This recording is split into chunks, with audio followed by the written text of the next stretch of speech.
I love horror. More specifically, I love the classic horror of the 30s and 40s. The universal monsters like Dracula, the Wolfman, the Invisible Man, and Frankenstein especially are all some of my absolute favorite horror characters in film. Their presence during their time was so iconic that dozens, if not hundreds, of film adaptations, stories, and even games have continued their incredible legacy. Back in Agrabah, I had mentioned that I wear my interests on my sleeve, and no truer is this sentiment than with the characters and the world of Halloweentown. Like, no joke, I actually have a tattoo of the moonlit hill with Jack and Sally on my right arm, as well as a bunch of photos and art dedicated to it. That's how much I enjoy this love letter of a film to classic horror.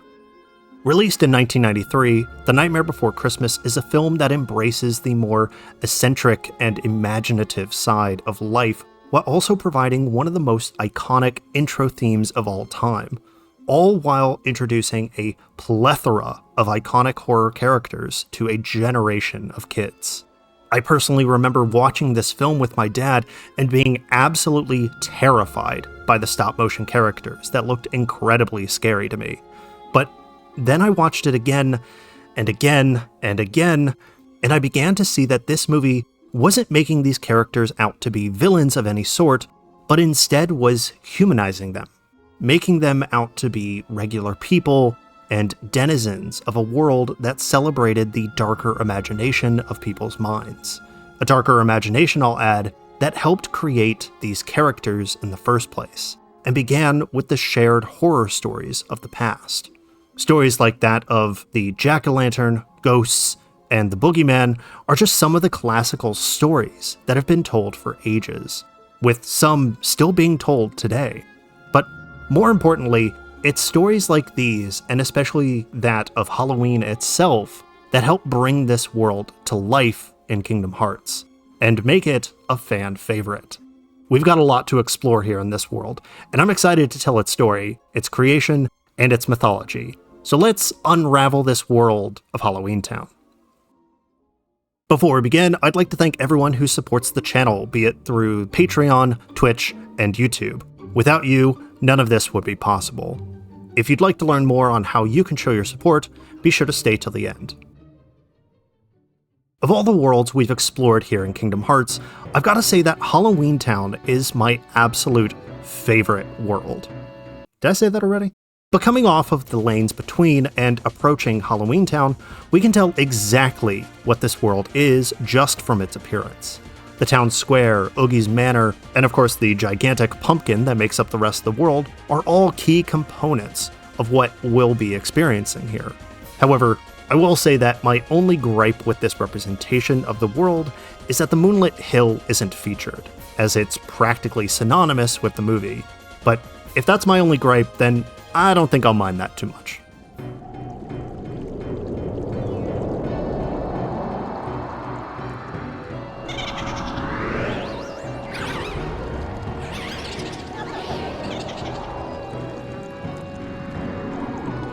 This opening splendidly parallels the opening of The Nightmare Before Christmas, and every time I watch it, I can't help but hum the song to myself. But as the gang suddenly appears and jump scares us, we get to see that Sora, Donald, and Goofy have all changed their appearance once again, which really gets my goosebumps going, as each of their designs plays off of iconic horror characters, which we'll be covering a little bit later.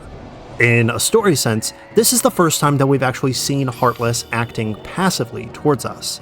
Yes, there are the mushrooms that we saw back in Deep Jungle, but they don't really have any bearing on the overall story of the world as compared to these ghosts. Which is fun to see, as the ghosts present Jack in all his lanky splendor. Oddly enough, I've always felt that this world was meant to be the introduction to this specific Heartless, as opposed to their introduction within Monstro and Atlantica, as this world is exactly where I would expect to meet this type of Heartless. Introductions aside, we can make our way over to Dr. Finkelstein's lab, where we'll find the Doctor and Jack seemingly attempting to control the Heartless by creating a heart for them in an effort to begin the biggest Halloween celebration yet. Of course, They wouldn't have ever known that the Heartless technically already have a heart, but that's besides the point. Unsurprisingly, the heart that the Doctor has been working on is locked and needs a key to open, which thankfully is something that we always have with us. And I've gotta say, Sora's logic here is pretty sound. If we unlock the heart, then we may not have to fight any Heartless here. Not to mention that we might even get to see them dance, which would be hilarious to watch. But with the heart now unlocked, the Doctor and Jack go over what they believe to be the ingredients of a heart. A pulse, terror, fear, and then finally, hope and despair, all of which are notable elements of a person, but don't really make up the entirety of what a heart truly is. Of course, this isn't something that they would fully understand, as these emotions are the most apparent within Halloweentown. Fun fact, that last one, hope and despair, was actually the inspiration for a Keyblade that I personally made a few years back, which was a lot of fun to make, and I hope to make more in the future. With these components set, the Doctor throws the lever to gain control of the Heartless, but is unsuccessful, as they realize that memory might be the key to completing the heart. And believing that Sally would have this item, the Doctor tasks us with finding the doll. Making our way out of the lab, the Mayor informs us that the Heartless have suddenly reverted to their more menacing state and are now on a rampage. Thankfully, the Heartless are easy enough to take care of, as we can just run past them on our way to the cemetery. Once there, we have to fight through a horde of Heartless, which, when defeated, allows Jack's best friend and best boy, Zero, to wake up and help us find Sally. She hands us the Forget-Me-Not, which is fitting, as this type of flower has been used in many funerary arts, and as a symbol for both dementia and Alzheimer's. Back at the lab, the Doctor tells us that surprise is the next component needed to complete the heart, sharing that if we can find the Mayor, he should be able to help us get what we need. Seeing as the square doesn't have any other accessible areas besides the small courtyard we entered through, we'll need to head back to the graveyard once again, to which we'll need to fight off another horde of Heartless. This one's a bit tougher, but with them defeated, we're now able to jump into the center coffin and come out the other side, directly next to the Mayor. When we speak to him, he tasks us with a game of memory, with ghosts rising from some of the tombstones, which is made all the easier in the final mix version, as you don't actually have to attack the tombstones and can just use the reaction command. I cannot tell you how many times I have failed this for not paying attention, but finishing this task nabs us the Jack-in-the-Box. Honestly, I really feel like this one should have been the timing-based thing, because we're dealing with memory and then we already got, that's besides the point. With our surprise in tow, we head back to the lab and complete the heart, only for it to be stolen by Lock, Shock, and Barrel, Halloweentown's best trick-or-treaters. These three have been plotting to take this from the start after overhearing our desire to control the Heartless, giving away our objective to the meanest boogeyman in town. Chasing after them takes us to the iconic Spiral Hill, which looks stunning in this game. It just makes me feel right at home. Also, I don't know if this is a Mandela effect thing, but I could have sworn that this was called the Moonlit Hill and not the Spiral Hill. Let me know which label you feel fits better. But after clearing this area out, we make our way over the hill and through the woods to Oogie's Manor. And I've gotta say, this manor is incredible. Jack-o'-lanterns being used as literal lanterns for it, with every small outcropping looking like a fiendish hand or devilish face, and how the entire manor looks like it's made out of and even on top of an ancient willow. The detail work that went into just this part of the world is honestly a huge step above the original depiction from the movie. Now, climbing this behemoth isn't very difficult, as we just need to follow the path up to the highest room of the manor.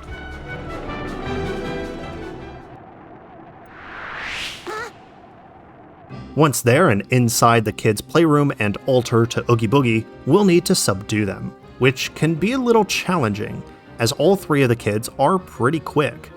Thankfully, with a well-timed roar from Simba, can stun all three of them for a good while as you wail on each one of them until they eventually all give up. They say that they were just following orders, but we know otherwise. But with them out of the way, we can hit the switch right in front of us and make our way down into the base of this tree and into Oogie's lair. You want it? Well then come on over and get it! Ah!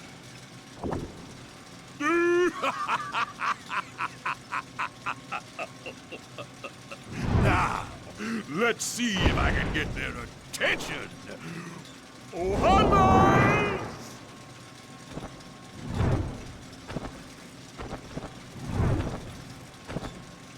This is it?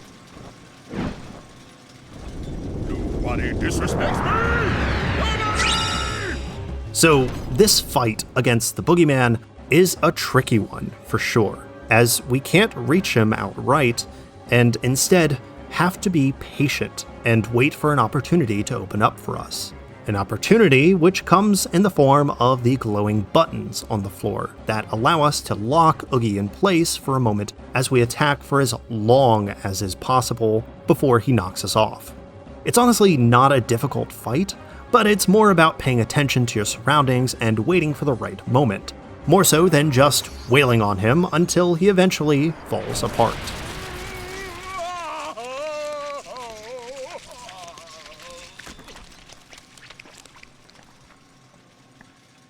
Of course, with how iconic this world is and how its villain is so memorable, you didn't really think that that would be the end of the fight now, did you? Our real final fight of this world now has us running around the entire manor, with which Oogie has physically possessed in possibly his most dangerous form. I say this because he doesn't really do that much damage in the original fight. But with his body being held up by 7 dark orbs, all in various spots around his body, each one will need to be taken out one at a time. However, he will be summoning a seemingly endless stream of Gargoyle Heartless to attack you or knock you off to slow your progress. God, I hate those things. But with the last dark orb popped and Oogie finally defeated, the keyhole finally reveals itself, and it's directly underneath Oogie's manor, which is weird to me, as Dr. Finkelstein's lab has a bit more importance, or maybe the Moonlit Hill, but firing our sealing beam at the moon, we're able to seal the keyhole and save this world from the ever-looming darkness, at least for a little while. And for saving this world from the Heartless, we're rewarded with the fantastic Pumpkinhead Keyblade, which has a very sleek design in my opinion, but don't get too attached to it as it gets replaced fairly quickly. And now, with the world finished and its keyhole sealed, and its denizens safe for the time being, it's time we learn about how a poem gave us the Nightmare Before Christmas. Originally written by Tim Burton in 1982 during his time working at Walt Disney, The Nightmare Before Christmas was a macabre and fantastical exploration into Burton's idea of holidays being personified. It may be a rather short poem, but within its stanzas, it provides an intriguing look into the changes of the seasons while expressing feelings of sadness, longing, and purpose, all of which Burton was more than likely feeling at the time, culminating in a journey that sends our titular Jack Skellington into a flurry of sensations as he takes on the role of Santa Claus and becomes a Nightmare Before Christmas. It was late one fall in Halloween land, and the air had quite a chill. Against the moon a skeleton sat, alone upon a hill. He was tall and thin, with a bat bow tie. Jack Skellington was his name. He was tired and bored in Halloween land. Everything was always the same. I'm sick of scaring, the terror, the fright. I'm tired of being something that goes bump in the night. I'm bored with leering my horrible glances, and my feet hurt from dancing those skeleton dances. I don't like graveyards, and I need something new. There must be more to life than just yelling boo! Then out from a grave, with a curl and a twist, came a whimpering, whining spectral mist. It was a little ghost dog with a faint little bark, and a jack-o'-lantern nose that glowed in the dark. It was Jack's dog Zero, the best friend he had. But Jack hardly noticed, which made Zero sad. All that night, And through the next day, Jack wandered and walked. He was filled with dismay. Then deep in the forest, just before night, Jack came upon an amazing sight. Not 20 feet from the spot where he stood were 3 massive doorways carved in wood. He stood before them completely in awe, his gaze transfixed by one special door. Entranced and excited, with a slight sense of worry, Jack opened the door to a white windy flurry. Jack didn't know it, but he'd fallen down in the middle of a place called Christmas Town. Immersed in the light, Jack was no longer haunted. He had finally found the feeling he wanted. And so that his friends wouldn't call him a liar, he took the present-filled stockings that hung by the fire.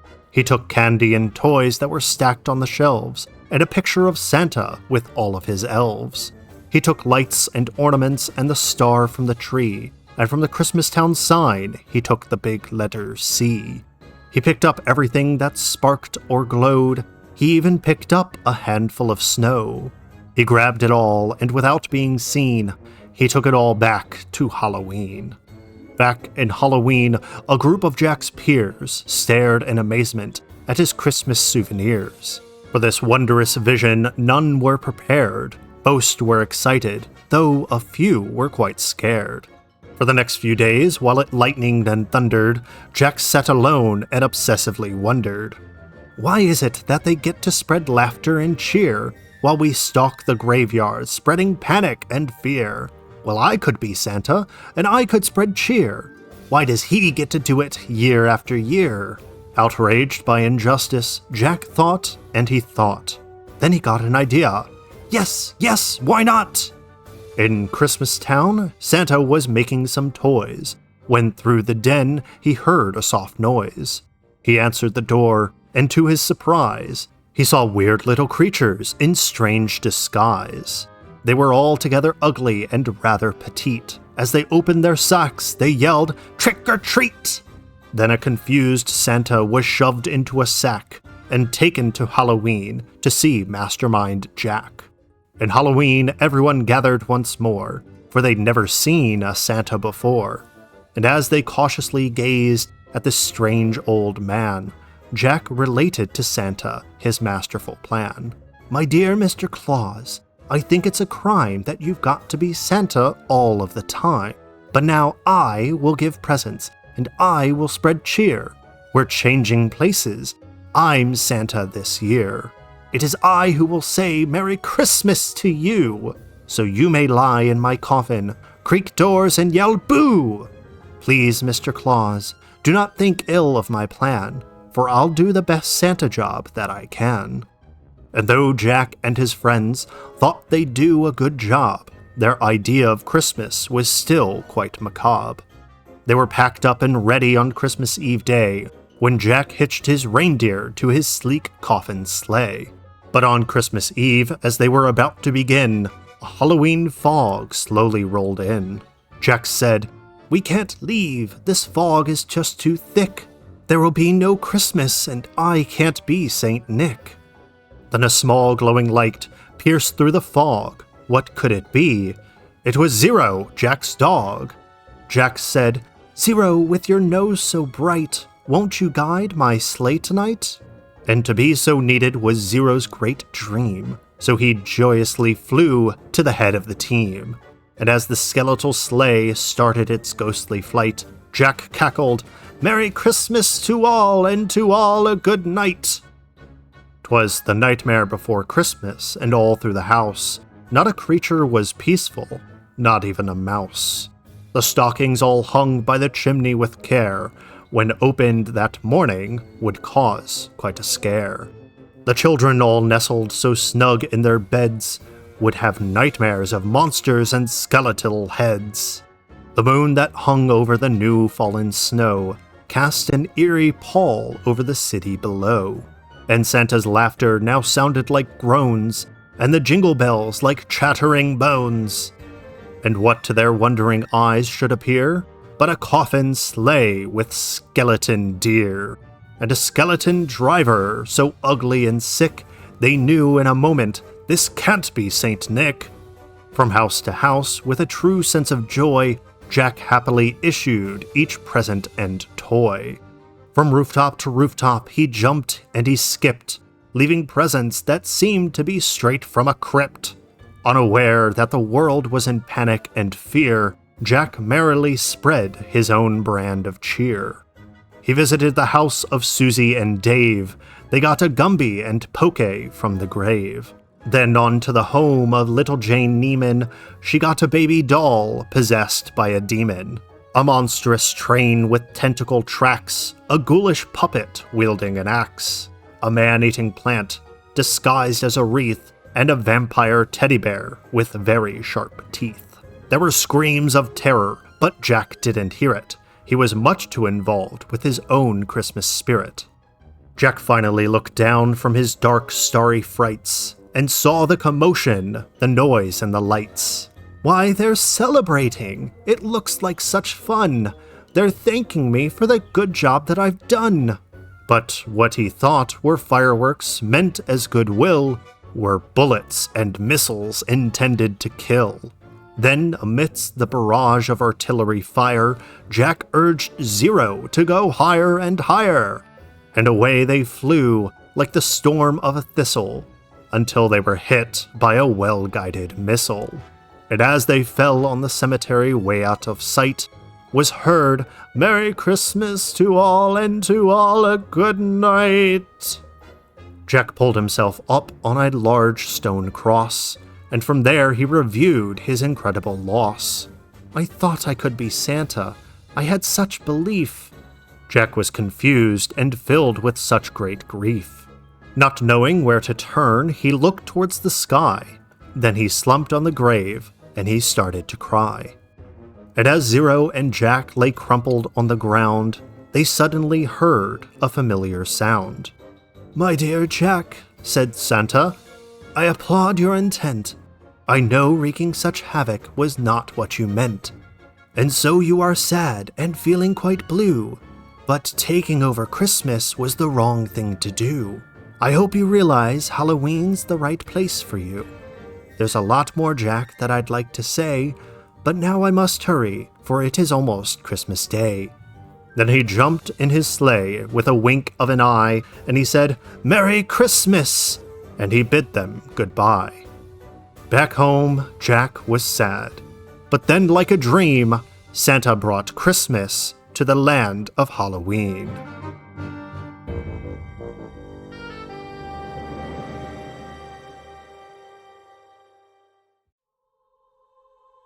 Throughout our time exploring the myths and the legends of Kingdom Hearts, I want you to think of all the monsters and creatures we've mentioned thus far. Monsters like the Leviathan, Shadow People, demons, dragons, mermaids, and so on have all, in one way or another, been portrayed as an evil or chaotic force that's meant to do harm or scare the pants off of us. It's a trope that the classical world loves to share with readers and listeners alike to show how nature and the unknown are separate from us. That we are meant to see these beings as an other to our norms. However, for many of the monsters we've explored, and many others we haven't yet, they are more than often victims of their own circumstances. Tragic characters like that of the Minotaur, who is driven mad while locked away within the labyrinth, as well as snakes and dragons in many Arabic and European beliefs who were viewed as murderous beasts for simply protecting themselves, seemingly becoming tragic characters over time to help us better understand not only ourselves, but the world and the ideas of both the past and the present. In the words of Ishiro Honda, the director of 1954's Godzilla, he states, "Monsters are tragic beings. They are born too tall, too strong, too heavy. They are not evil by choice. That is their tragedy. People end up having a kind of affection for the monsters. They end up caring about them." This kind of thinking, a more empathetic view of the monsters that go bump in the night, has helped monsters like Medusa and even the Jinns to become more sympathetic beings as our views and understandings of the world have grown and expanded. I bring this up as The Nightmare Before Christmas, and honestly a lot of Burton's work, provide us with a different perspective into the creatures that have been the subject of horrible tales and ghost stories throughout time. That these people who exist within the land of Halloween are more human than we realize. And no better is this represented than with the universal monsters of classic horror. Monsters, I'll add, that are all represented here through our gang's designs, helping them blend into the world that they now inhabit. Let's start with Donald, as his new look has him wrapped up in linen strips with parts of his body seemingly missing, which no doubt takes inspiration from both The Mummy and The Invisible Man. The Mummy, initially written in 1827 by Jane C. Loudon as a tale of the 22nd century, was likely a response to Mary Shelley's Frankenstein, and is a story that plays off of the Egyptomania of the 19th century, a period when nearly every part of the Western world experienced a growing enthusiasm for the culture and artifacts emerging from the ancient Egyptian landscape. This included the preserved and mummified remains of pharaohs and other prominent figures, who would be continually unearthed and shown to the world. What many would learn from this enthusiasm, by the way, was that these mummified figures were wrapped and preserved as an effort to clean and safeguard the body in preparation for their journey through the Duat, their eternal resting place. The mummification of the dead in Egypt is believed to have begun sometime during the pre-dynastic period, approximately 6,000 years ago. However, it wouldn't be until the 4th dynasty, around 2600 BCE, that the iconic look of the mummy would be perfected, as a person would be dissected, embalmed, and wrapped within the ritualistic embalming process, with priests performing acts that would repeatedly call upon Anubis, the god of the dead and of embalming, to provide blessings and good fortune upon the deceased. All of which would come to a head towards the end of the Egyptomania craze with 1932's The Mummy, seeing the amazing Boris Karloff portray the Egyptian priest Imhotep as he works to resurrect his ancient love, thus creating the horror icon that Donald now portrays. Of course, as mentioned before, this isn't the only character that he portrays, with parts of his body seemingly gone, or really, in other words, invisible. Written by H.G. Wells in 1897, The Invisible Man sees a man go through West Sussex who, through his knowledge of physics and chemistry, has turned himself invisible to wreak havoc across the countryside, hiding himself and his invisibility through not only his clothes, but through the linen bandages he wraps around his face and neck. This look is nearly identical to that of mummies, as the wrapping provided both protection and a sense of mystery into who this figure might be, creating a silhouette that is both intriguing and frightening. As an avid fan of history and mythology, Wells got the idea for the Invisible Man after reading through Plato's Republic in his younger years, citing the story of the Ring of Gyges as a primary inspiration for the story, posing the question of what a man would be capable of if he couldn't be seen.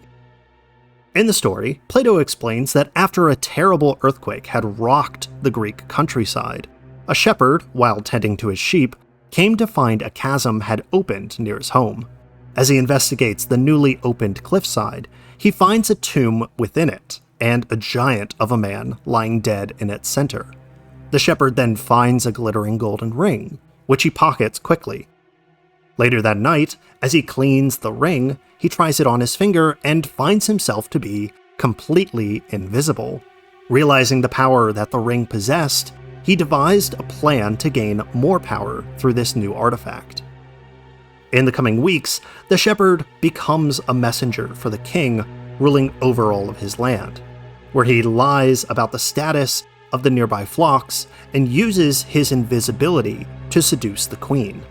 And with her help, the shepherd murders the king and gains control over the kingdom. Now, this story is meant to pose the question of whether a person, given the immense power that they had, would be able to resist the temptation of committing horrible acts for their own personal gain. It's this exact thought that is translated through the story of The Invisible Man, and especially so through the 1933 classic of the same name. It's this horror classic that presents us with the idea that if a man is capable of becoming invisible, what's to stop him from doing whatever he wants? What's to stop him from entering anyone's home without them knowing? What's to prevent him from standing next to you as you're watching this video right now? Looking into Sora's design for this world, we see his primary aesthetic play into the vampire theme, with sharp fangs, claws for fingers, and bat-like wings. It's been stated by series creator Tetsuya Nomura that Sora's design plays into the theme of vampires as well as the idea of imps, though others have also speculated that Sora's design might even take some inspiration from the Headless Horseman, which I can definitely see. Either way, his design is incredible here, and remains one of my all-time favorites in the entire series. Now, keeping to the theme of Universal monsters, Sora's vampiric look more than likely is meant to evoke Dracula's motifs, with the black and red of his costume, bat wings on his back, and fangs to boot. Surprisingly, I've actually covered Dracula and vampires in a previous video on Castlevania, to which I'll leave a link in the description for. To briefly sum it up, Dracula was initially conceived of and written by Bram Stoker in 1897 during his studies of Eastern European folklore. The story itself uses letters written by different characters to tell the story of how a vampire travels to Britain and is hunted by the esteemed professor Abraham van Helsing. Inspired by the myths and folklore of Eastern Europe, Stoker famously used elements that we still consider today to be essential to the makeup of a vampire: the thirst for blood, aversion to silver and garlic, and a stake through the heart to kill the creature of the night.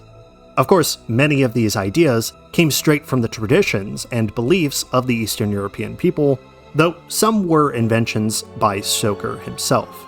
No matter the case, vampires have been around for a lot longer than we may realize. In nearly every culture around the world, there has been a supernatural creature who feasts upon the living, with Mesopotamia having the Lelitu, who subsisted on the blood of babies during the night. The Lamia of Greek belief was synonymous with the Lelitu, though being depicted as a snake-like woman who fed off of not only babies but grown men as well. But more importantly, and more than likely the most significant link mythologically to Dracula and our modern vampires, was that of the Strigoi of Romanian belief, as this creature was said to be an undead creature of the night that preyed upon the livestock and people of villages that improperly buried their dead, feeding off of the blood of the living to continue their existence, and could potentially even create more Strigoi through the bites that they inflicted on the living or through the curses that they projected onto others.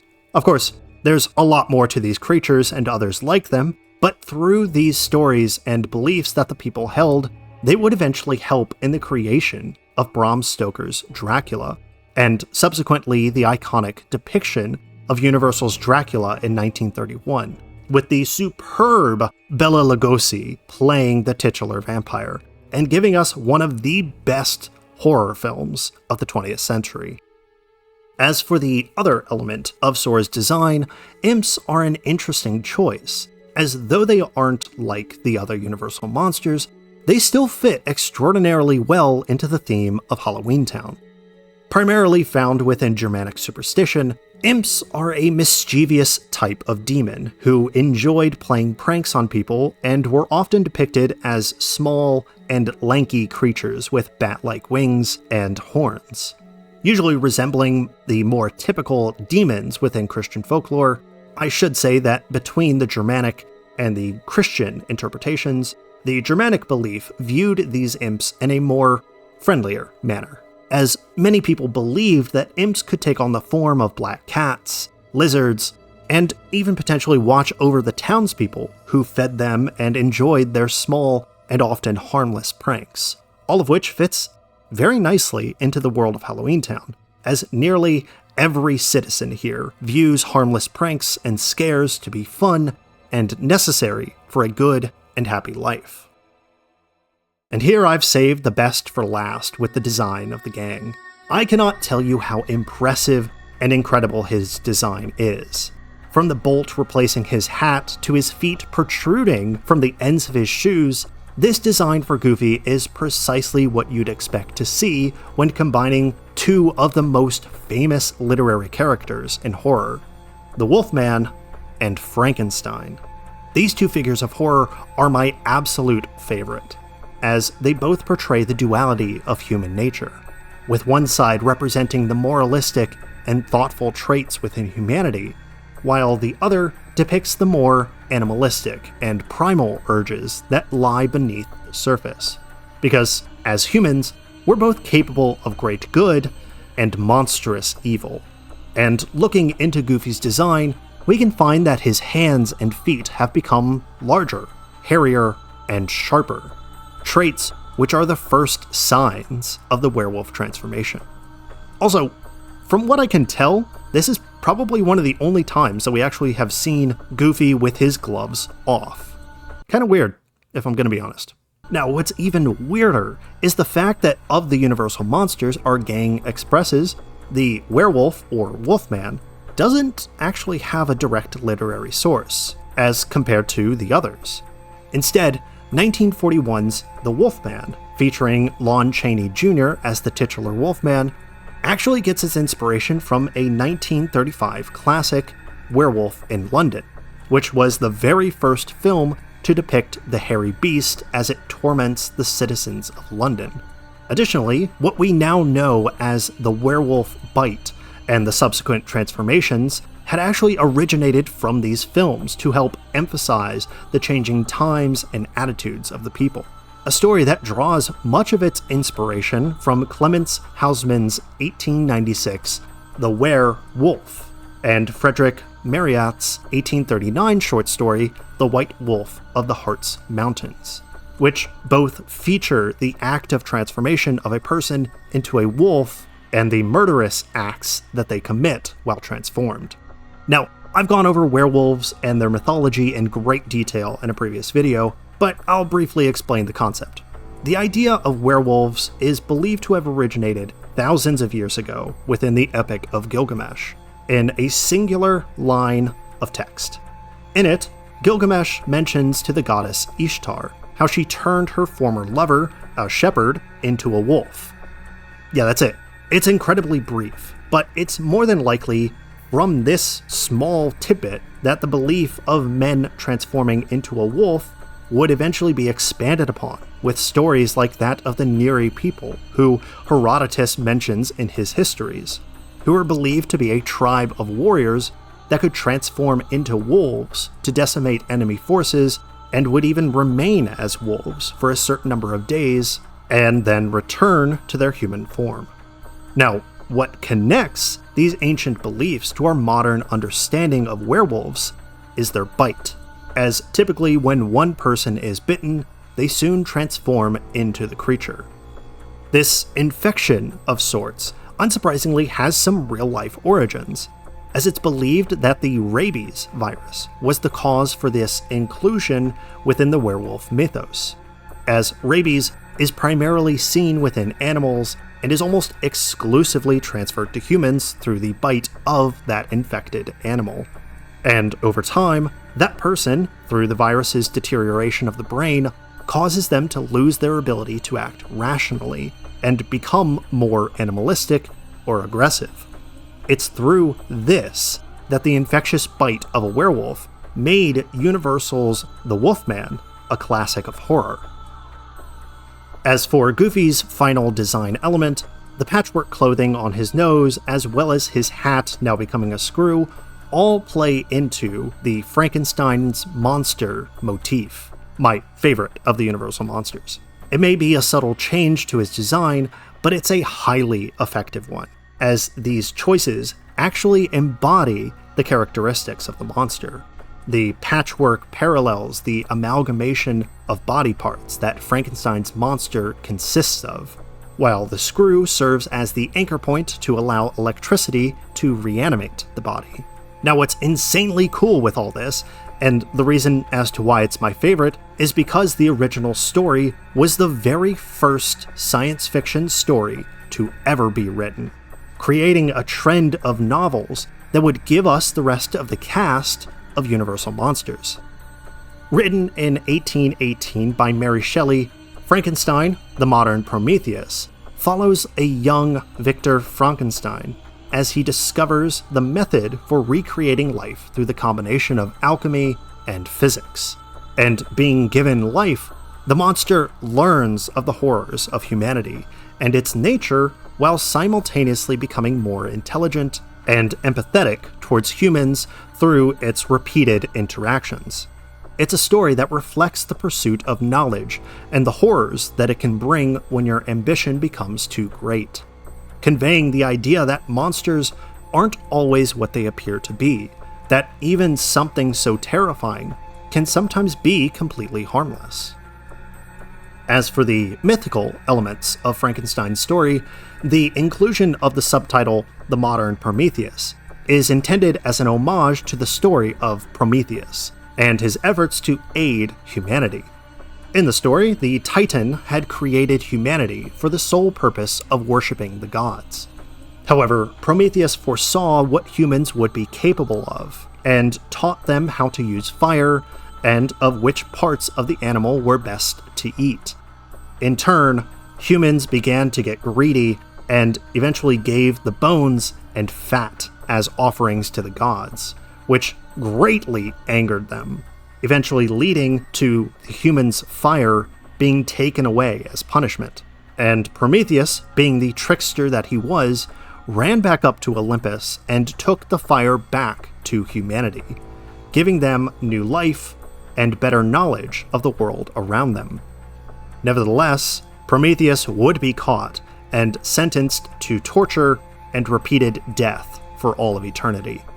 It's this specific story that helps tie it to Frankenstein, as the young Victor is seen as a Prometheus himself, creating man from the earth, or at least in Victor's case, taking the different pieces of the deceased and buried, and creating new life from it, all while taking the fire of knowledge and reconstituting it into his creation to give knowledge and understanding to a creature of great and terrible feats. Additionally, by taking the pieces of the dead and creating new life from them, Victor had defied the natural order of the world, acting as God in his greater ambition, paralleling again Prometheus as he defied the natural order that the Olympians had established in their rule over mankind, giving them a chance to be greater than the gods themselves. Of course, these ideas and themes from Frankenstein would serve as the catalyst for the creation of nearly all of science fiction, and even more so with the emergence of the Universal Monsters.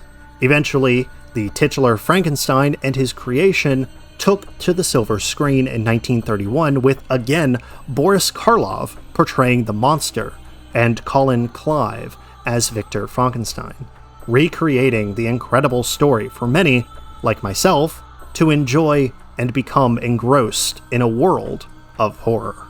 What's even greater is the fact that this world of Halloweentown continues its connection to Frankenstein through Dr. Finkelstein and Sally, with the Doctor playing to the role of Victor in Shelley's story, and Sally acting as his creation, with even her dress and body being an amalgam of patchwork, much like Goofy, to emphasize her connection to the monster, with Dr. Finkelstein nearly believing himself to be a god in his act of creation, which he continues to pursue in his attempt to control the Heartless by creating a heart. Speaking of which, at its heart, Halloweentown is a world that spectacularly celebrates the creatures and festivities that light up our world in some of its darkest times, both metaphorically and literally. As Halloween is a time when our days become shorter, it's believed to be a time when the lines between realms blur, and the dead, both good and evil, are capable of roaming the earth. In its earliest form, Halloween is believed to have originated from the Gaelic festival of Samhain, which generally took place around the 31st of October and the 1st of November, where villages and townspeople would celebrate the end of the harvest season and the coming of winter. And before I continue, I should mention that though current records indicate that the origins of Samhain date back to the 9th or 10th century through the tales of the Tokmark Emyrd, it more than likely is much, much older than that, as harvest festivals are some of the most ancient in the world. But it's through this festival that people would gather and store the last of their crops to ensure their survival through the winter. To celebrate, the local druids of the community would light bonfires, likely a representation of the sun, while also gathering sacrifices from each of the different households. These could include cattle, sheep, or potentially crafted items if a family weren't as fruitful as others, as the offerings to the gods were made to not only appease them, but also to help provide good fortune to the people until the next seasonal festival. Primarily, the Festival of Samhain was a celebration of the dead, as it was thought that the realm of the dead and the living were intermingled with the changing of the seasons. Many villagers would even decorate the entrances to their homes and lay out desserts, or food and drink for family members who had passed away, so they could once again enjoy the meals that they had eaten while living. Now, what's really interesting, and something that brings us right back to The Nightmare Before Christmas, is the fact that these traditions were more than likely the origin of why many leave out milk and cookies for Santa, as the festival of the Wild Hunt, or the celebration of the harvest and the winter solstice, would see the Norse god Odin receive offerings from each of the different households in the form of food or drink. Now, of course, this festival of Samhain wasn't all fun and games, as stories were told that the fairy mounds, or Sheed, were made into portals during the festival. Portals that connected the living world to the underworld, where monsters like Alain and Kulduf would emerge and burn ceremonial sites if they were not thwarted. On top of this, malevolent spirits were said to appear during the festival and wreak havoc on the people in their homes. Thankfully, however, children, and sometimes even adults, would dress up and wear masks to both confuse and guide many of the spirits back to the bonfires, sending them back to the realm of the dead. And through this, children would often go from home to home to receive the spirits, and over time would receive treats and desserts in return, thus creating the Halloween tradition we now call trick-or-treating.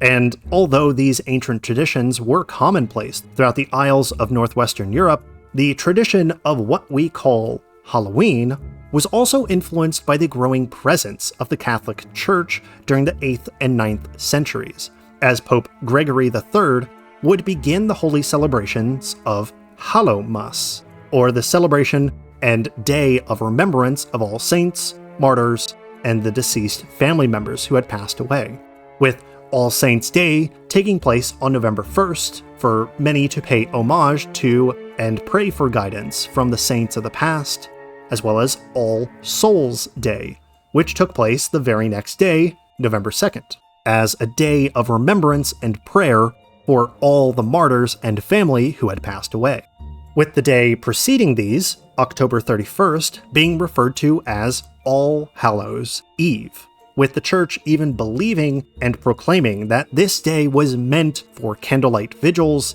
and church services, providing candles even to families for them to place on their loved ones' graves to help guide the souls to their eternal resting place. Over time, these holy days would merge with the ancient traditions of the Celtic people, and Samhain would generally become less popular, although some still adhered to their traditions to keep the ancient beliefs alive. Eventually, these new, combined beliefs and celebrations would be brought to the Americas by Anglican colonists and later Irish and German immigrants, who continued their ancestors' traditions alongside the Catholic Church's influence to create the holiday of Halloween, a holiday that continues to celebrate the macabre even today, as children dress up in costumes in search of candy, scary stories of monsters being told around fires, and jack-o'-lanterns adorning every house and street corner to guide lost souls home. Which is a perfect segue to probably one of the most iconic figures in all of Halloween.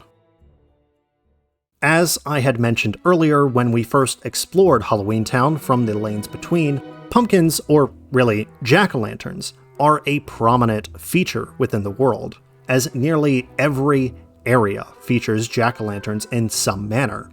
On top of the fact that our main hero for this world, Jack Skellington, gets his name from the classic Halloween ornament. But how did this even happen? And why are jack-o'-lanterns even a thing? Well, much like Samhain, the origins of jack-o'-lanterns date back hundreds of years to the Celtic people who told stories of a man holding up a turnip in the dead of night to light his way. The story goes that Stingy Jack, an old and rotten Irishman who drank too much, met the devil one night as the man was drinking. And when the devil demanded Jack's soul, Jack instead asked that he share one last drink before they leave. The devil agrees, and when it came time to pay, neither one of them had any money. So Jack asked the devil to turn into a coin for payment, telling him to change back a little later when no one was looking. However, Jack had tricked the devil and pocketed him as a coin next to his cross, preventing the devil from changing back. Once leaving the inn, they made a deal that the devil could not take Jack's soul for another 10 years, to which they agreed, and the devil was released back to hell. After 10 years, the devil came back to meet with Jack, and as they started their journey, Jack requested that the devil climb a nearby tree to get him an apple, as he was very hungry and said that he would complain the whole way if he didn't get a bite to eat. The devil reluctantly agreed to this, and as he climbed up the tree, Jack carved crosses along the trunk, keeping the devil stuck in the tree. At this, the devil was furious and demanded he be freed, but Jack, being the trickster that he was, said that he'd only release the devil if he was never allowed to take Jack's soul to hell. Again, the devil reluctantly agreed to this, and was released again back to hell. Not long after this, Jack would pass away, and when he climbed and reached heaven, God personally denied the man entrance, as his soul was as black as pitch. However, when he stood at the gates of hell, the devil also refused him, as he had agreed never to take Jack's soul. To this, the devil tasked Stingy Jack to roam the earth untethered, and with a single lit coal to help light his way. And to prevent his hand from burning, Stingy Jack found an old turnip, carved a hole in it and a sad face, and placed the coal inside of it, providing him a lamp to light his way, thus giving him the moniker Jack of the Lantern.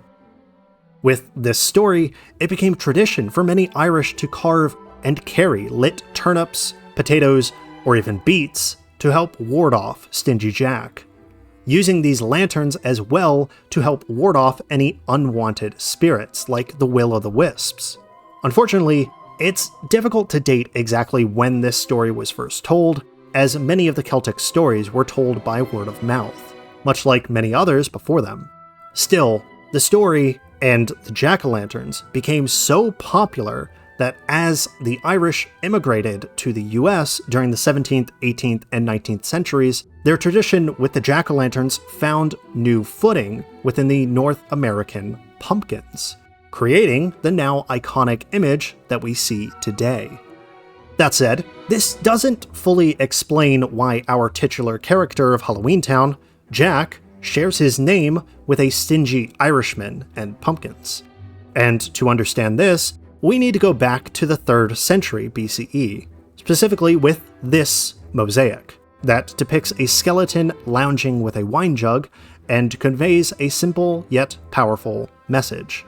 Ifro si nos, or as we would translate it today, joyful-minded, entertaining the thought that even in death, or perhaps with the inevitability of it, we should remain joyful-minded in our lives.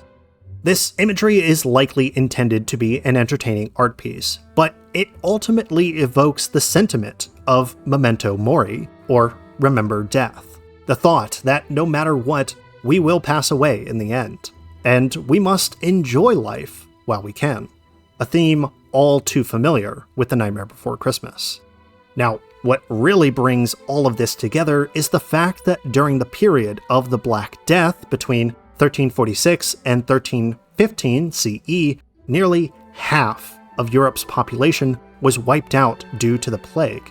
And in this time, and especially so during the next 100 years, artists and folklorists would depict the personification of death as a living human skeleton, guiding the dead to the afterlife. This art piece, and many others like it, were known as the Dance of Death, or the Danse Macabre, where these pieces would share with many the fact that every person is destined to pass away at some point, be them a baby or even the Pope, and that it's best to accept death and dance with death to the afterlife. It's this idea that helps craft the Master of Fright within Halloweentown, as even in death, Jack is only looking to help people enjoy life, no matter how macabre it may be, and no matter how far away or how close someone is to death. So, before we jump into our final piece of mythology within this world, there are just a couple of things I'd like to quickly go over, as we're already pretty well into this video. Think of this as a rapid fire of stories and connections that could be an entire video all its own. So if that's something you'd like to see, then let me know. Following the order of the world, the first is the hope and despair that's used as an ingredient within the heart that the Doctor and Jack use to control the Heartless.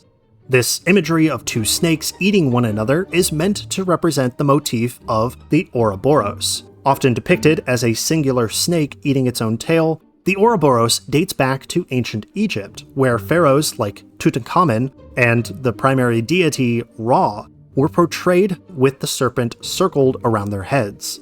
And at this point, the snake would represent the chaos of the outside and unknown world, and would over time acquire a multitude of meanings in various cultures, with the Gnostics seeing it as the duality of creation and destruction, while the northern people of Europe viewed the Ouroboros as the world serpent Jormungandr within Norse myth. Continuing on our path, the Jack-in-the-Box item that we receive from the mayor when we need surprise to complete the heart is a toy that was first made in the early 16th century, and its origins are believed to come from the miracles of the 14th century English prelate Sir John Scorn, who had tricked a demon into jumping into a shoe and subsequently became stuck inside of it, only being allowed to come out to help the prelate perform miracles. Also, it's really fitting that the item is found inside the jack-o'-lantern. Just saying. Of course, we can't forget the best trick-or-treaters of Halloweentown, as they each depict a supernatural being typically seen within horror. Starting with Locke, he's portrayed wearing a devil costume, as he is the most fiendish of the three. Though this imagery is typically of what Satan would look like in modern media, this depiction is actually derived from a different creature of hell. Instead, this look comes from Mephistopheles, a demon of Germanic folklore who makes a deal with Johann Faust. In the legend, we find that Mephistopheles is depicted as a man dressed in red clothing, with red horns disguised as the frill of his hat, and with a feather, or his sword, taking the place of his pointed tail. Next is Shock, who dresses as a young witch with frizzled hair, a pointed hat, and a sickly green mask.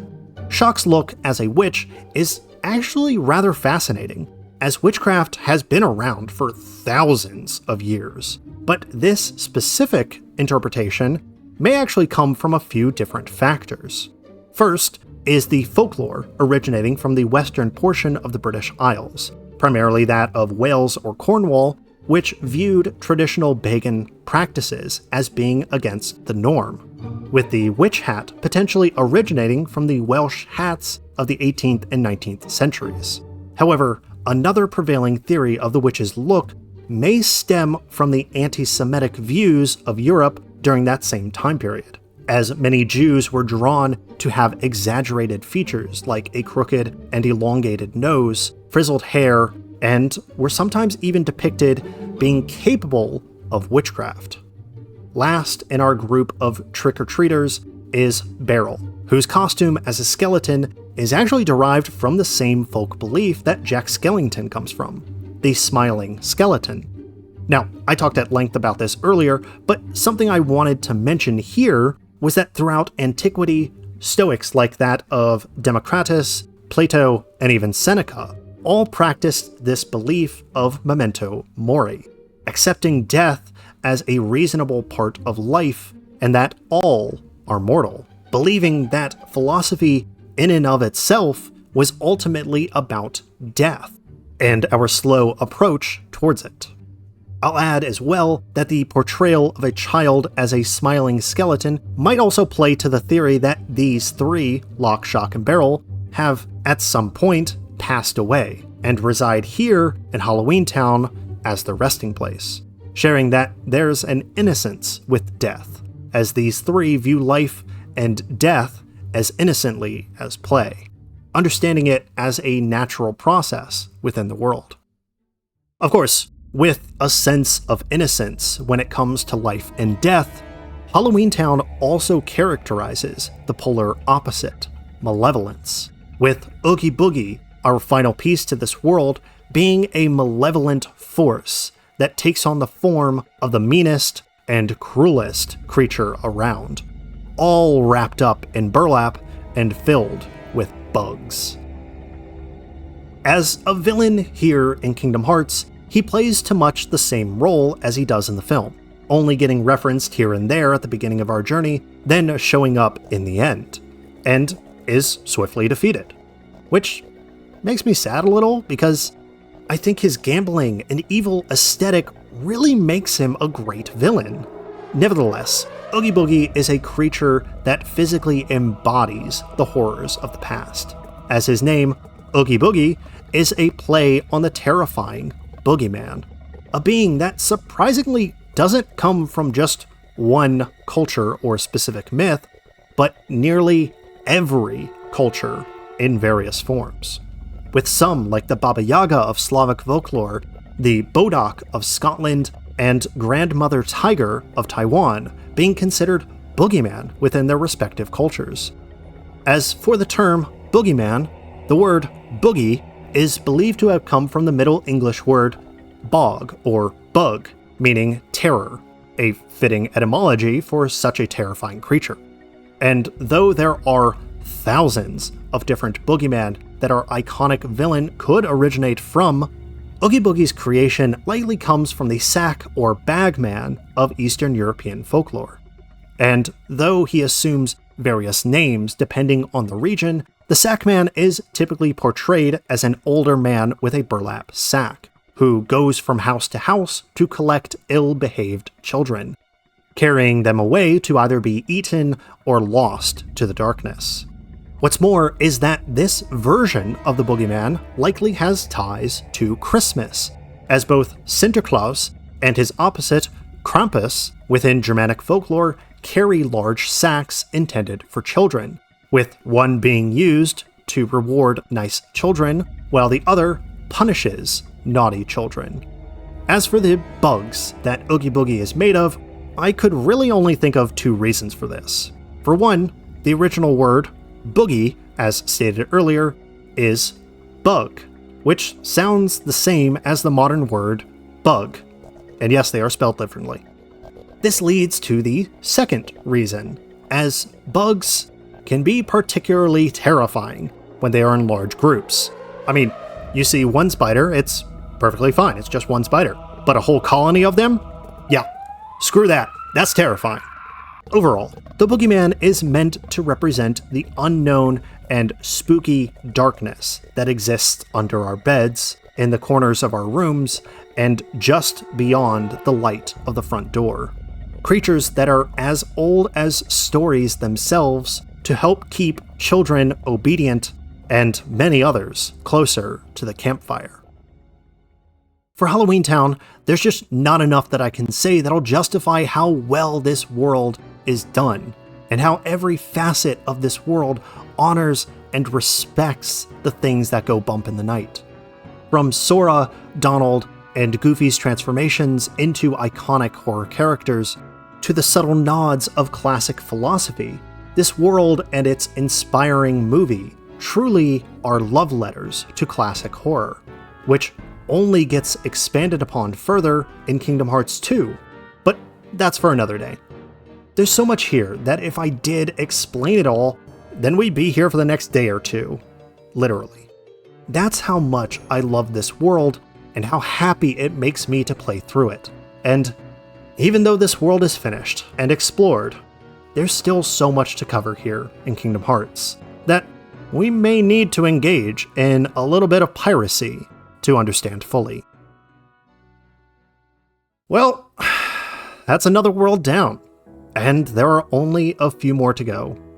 Next time we'll be exploring the world of Neverland, and I'm honestly really excited to see what it has to offer. And if you're just as excited as I am, then you should absolutely join our growing community of gamers and historians by subscribing to the channel or liking the video. It always helps out. As well, I'd like to give a huge shout out and thank you to my patrons like Sarah Smith, DMT Infinity, Erickson Groth, and Vagar Arnson, who all go above and beyond for the channel. So if you'd like to join them, then head on over to the Patreon and help support this channel even more. But thank you all again so much for watching, and I'll see you all next time.